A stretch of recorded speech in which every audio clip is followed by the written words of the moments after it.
जी अस्सलाम वालेकुम। मैं हूँ ਤੁਹਾਡਾ ਵੀਰ ਤੁਹਾਡਾ ਭਾਈ ਮਿਰਜ਼ਾ ਸ਼ੋਏਬ ਬੇਗ ਤੇ ਜਾਣਦੇ ਹੋ ਤੁਸੀਂ ਮਿਰਜ਼ਾ ਜੱਟ ਦੇ ਨਾਮ ਤੋਂ। ਤੇ ਮੈਂ ਅੱਜ ਮੇਰੇ ਕਾਫੀ ਸਾਰੇ ਦੋਸਤਾਂ ਪੁੱਛਿਆ ਸੀ ਕਿ ਬਾਈ ਕਿਹੜੀ ਜਗ੍ਹਾ ਰਹਿਣਾ ਹੈ, ਆਪਣਾ ਕੋਈ ਤਾਰਫ ਕਰਾਇਆ, ਆਪਣਾ ਕੋਈ ਕੰਟੈਕਟ ਨੰਬਰ ਪੁੱਛਦੇ ਆ ਤੇ ਮੇਰੇ ਗਾँव ਆਉਣਾ ਚਾਹੁੰਦੇ ਆ। ਤੇ ਮੈਂ ਆਪਣੇ ਗਾँव ਦੇ ਕੁਝ ਐਸੇ ਚੀਜ਼ਾਂ ਤੁਹਾਨੂੰ ਅੱਜ ਆਪਣੇ ਵਲੌਗ 'ਚ ਦਿਖਾਵਾਂ ਤਾਂ ਤੁਸੀਂ ਜ਼ਰੂਰ ਵੇਖਿਆ ਜੇ, ਇਨਸ਼ਾਅੱਲਾ ਤੁਹਾਨੂੰ ਬਹੁਤ ਪਸੰਦ ਆਉਂਦੀ ਹੈ। ਤੇ ਸਾਡਾ ਜਿਹੜਾ ਜ਼ਿਲ੍ਹਾ ਹੈ ਕਿ ਉਹ ਤਾਂ ਉਕਾੜਾ ਹੈ ਤੇ ਅੱਗੋਂ ਤਹਿਸੀਲ ਸਾਡੀ ਦੀਪਾਲਪੁਰ ਆ ਤੇ ਉਹਦੇ ਨਾਲ ਹੀ ਸਾਡਾ ਜਿਹੜਾ ਛੋਟਾ ਜਿਹਾ ਇੱਕ ਸ਼ਹਿਰ ਇੱਕ ਕਸਬਾ ਹੈ ਮੰਡੀ ਅਹਿਮਦਾਬਾਦ। ਅਸੀਂ ਮੰਡੀ ਅਹਿਮਦਾਬਾਦ ਕੁਝ ਆਪਣੇ ਪਿੰਡ ਦੇ ਤੁਹਾਨੂੰ ਚੀਜ਼ਾਂ ਦੱਸਣਾ ਚਾਹੁੰਦੇ ਹਾਂ ਤੇ ਇਹਦੇ ਨਾਲ ਹੀ ਅਸੀਂ ਆਪਣੇ ਪਿੰਡ ਜਾ ਰਹੇ ਹਾਂ। ਤੁਹਾਨੂੰ ਇਨਸ਼ਾਅੱਲਾ ਮੈਂ ਸਾਰੀ ਆਪਣੀ ਟ੍ਰੇਨਿੰਗ ਕਿਵੇਂ ਕਰਦਾ, ਕਿੱਦਾਂ ਰੈਸਲਿੰਗ ਕਰਦਾ, ਮੈਂ ਕਿੱਦਾਂ ਸਟੰਟ ਕਰਦਾ ਉਹਦਾ ਟ੍ਰੇਨਿੰਗ ਸਭ ਕੁਝ ਤੁਹਾਨੂੰ ਵਿਖਾਣੇ ਆ। ਇਨਸ਼ਾਅੱਲਾ ਤੁਹਾਨੂੰ ਜ਼ਿਆਦਾ ਪਸੰਦ ਆਵੇਗਾ, ਜ਼ਰੂਰ ਦੇਖਣਾ ਜਨਾਬ। ਹੁਣ ਜਾ ਰਹੇ ਹਾਂ ਅਸੀਂ, ਜ਼ਰੂਰ ਤੁਸੀਂ ਆਣਾ ਜੀ। अस्सलाम वालेकुम दोस्तों, ਅਸੀਂ ਪਿੰਡ ਚੱਲੇ ਹਾਂ ਪੱਠੇ ਲੈ ਕੇ। ਇਹ ਸਾਡਾ ਰੋਜ਼ਮर्रा ਦਾ ਕੰਮ ਹੁੰਦਾ ਹੈ। ਅਸੀਂ ਹਰ ਰੋਜ਼ ਇਸ ਤਰ੍ਹਾਂ ਆਪਣੇ ਡੰਗਰਾਂ ਪਾਸੇ ਪੱਠੇ ਲੈ ਕੇ ਆਉਂਦੇ ਹੁੰਦੇ ਆ, ਕੰਮ ਕਰਨੇ ਨੇ, ਖੁਦ ਆਪਣਾ ਕਰਨੇ ਹੁੰਦੇ ਆ ਤੇ ਇਹ ਸਵਾਰੀ ਦਾ ਆਪਣਾ ਹੀ ਮਜ਼ਾ ਹੈ।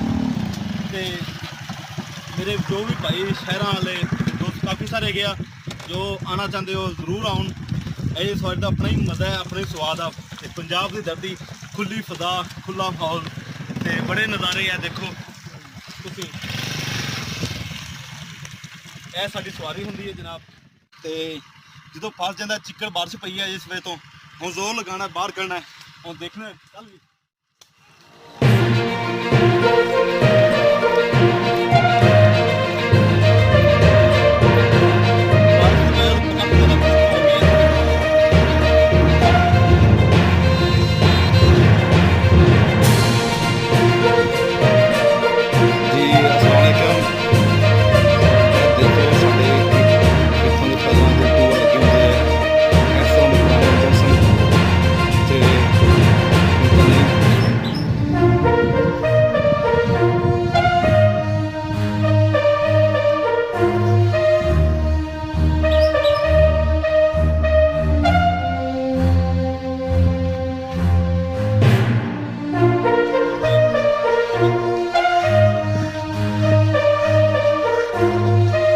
जी अस्सलाम वालेकुम जी।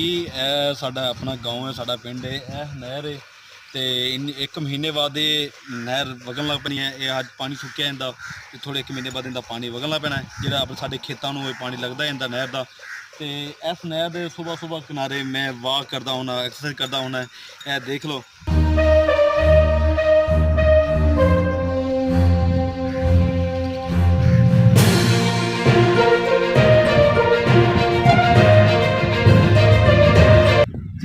मेरे भाईओ, मैं अपने पिंड आ गया। साड़ियाँ कणकां हम पक्कन वालियां होईयां, होते एक महीने बाद कणकां साड़ी पक जानियां ने। ते अगे तुहानूं अपने सारे जिथे मैं अपनी रैसलिंग अपना कम करता हुन्ना, अपनी एक्सरसाइज वर्जिश करता हुन्ना, मैं तुहानूं उत्थों लै चलना। ते जरूर इंशाअल्लाह तुहानूं पसंद है, आ जाओ फिर मेरे नाल तुसीं।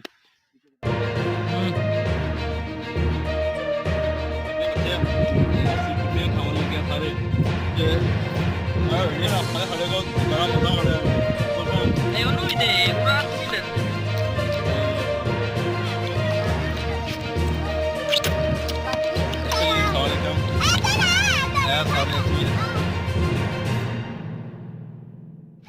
काफ़ी थोड़ी हैगी सी ते कुल्फियां खाने का अपना ही मज़ा है।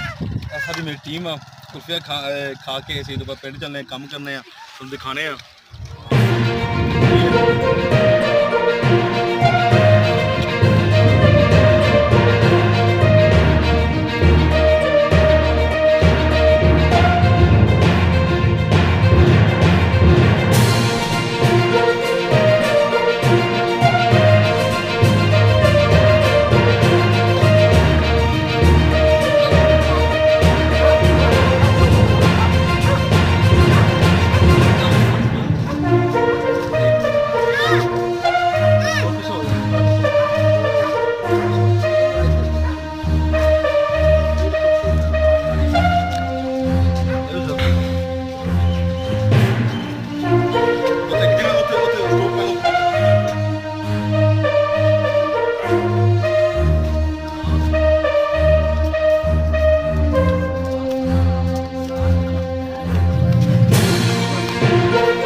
आपका दोस्त मिर्जा जट। ये मेरे गांव का चाचा ਦਾ ਘਰ ਹੈ। ਸਾਡੇ ਆਪਣੇ ਚਾਚਾ ਨੇ ਬਜ਼ੁਰਗ ਨੇ ਸਾਡੇ ਤੇ ਇਹਨਾਂ ਦੇ ਘਰ ਅਸੀਂ ਇਕੱਠੇ ਨਾਲ ਰਹਿੰਦੇ ਆ ਜਨਾਬ। ਤੇ ਇਹ ਸਾਡੇ ਪਿੰਡਾਂ ਦਾ ਮਾਹੌਲ ਇਸ ਤਰ੍ਹਾਂ ਹੁੰਦਾ ਹੈ। ਇਹ ਸਾਰੇ ਜਾਨਵਰ ਬੰਨੇ ਆ ਪੱਠੇ ਪੁੱਠੇ ਤੇ ਸਵੇਰ ਸ਼ਾਮ ਸਾਡਾ ਇਹੋ ਹੀ ਕੰਮ ਹੁੰਦਾ ਜ਼ਿਮੀਂਦਾਰਾਂ ਦਾ, ਮਿੱਟੀ 'ਚ ਖੇਲਣਾ, ਮਿੱਟੀ 'ਚ ਰਹਿਣਾ, ਮਿੱਟੀ 'ਚ ਸੌਣਾ। ਤੇ ਜਿਹੜੇ ਕਿ ਸਾਡੇ ਪੰਜਾਬੀ ਸਕਾਫਤ ਪੰਜਾਬੀ ਚੀਜ਼ਾਂ ਨੂੰ ਅਸੀਂ ਪਸੰਦ ਕਰਨੇ ਇਹ ਤੁਹਾਨੂੰ ਅੱਜ ਸਾਰੇ ਵਲੌਗ ਵਿੱਚ ਸਭ ਕੁਝ ਇਹ ਕੀ ਦੱਸਾਂਗੇ ਤੁਹਾਨੂੰ ਕਿ ਪੰਜਾਬ ਦੇ ਲੋਕ ਕਿੱਦਾਂ ਰਹਿੰਦੇ ਆ, ਕਿੱਦਾਂ ਆਪਣਾ ਕੰਮ ਸ਼ਮ ਕਰਦੇ ਆ, ਆਪਣੀ ਖੇਤੀਬਾੜੀ ਕਿੱਦਾਂ ਕਰਦੇ ਆ, ਕਿਵੇਂ ਲੋਕ ਇਸ ਚੀਜ਼ਾਂ ਨੂੰ ਆਪਣੀ ਜ਼ਿੰਦਗੀ ਬਸਰ ਕਰਦੇ ਆ। ਇਹ ਪੱਕੇ ਮਕਾਨ ਸਾਡੇ ਪਿੰਡਾਂ ਵਿੱਚ ਸਾਡੇ ਸ਼ਹਿਰਾਂ 'ਚ ਮਿਲ ਜਾਂਦੇ ਆ, ਪਿੰਡਾਂ 'ਚ ਨਹੀਂ ਮਿਲਦੇ। ਪਿੰਡਾਂ 'ਚ ਹੀ ਮਿਲਦੇ ਆ ਜਨਾਬ। ਇਨਸ਼ਾਅੱਲਾ ਤੁਹਾਨੂੰ ਹਾਗਾ ਵੀ ਹਰ ਰੋਜ਼ ਹਰ ਸੰਡੇ ਇੱਕ ਨਵਾਂ ਵਲੌਗ ਨਾਲ ਜ਼ਰੂਰ ਤਰਫ ਕਰਾਵਾਂ ਜਨਾਬ। ਜ਼ਰੂਰ ਵੇਖਿਆ ਸਾਡਾ ਵਲੌਗ ਔਰ ਸਾਡੇ ਸਬਸਕ੍ਰਾਈਬ ਜ਼ਰੂਰ ਚੈਨਲ ਕਰਨਾ।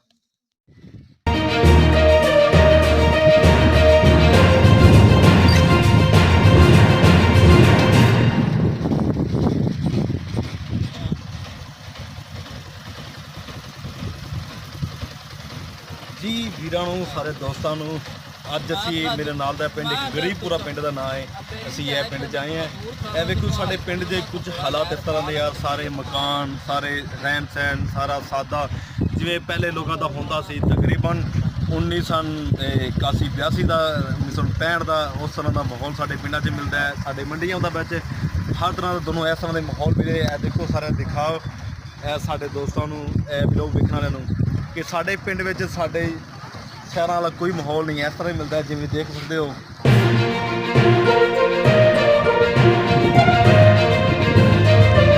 ਜੀ अस्सलाम वालेकुम ਦੋਸਤੋ।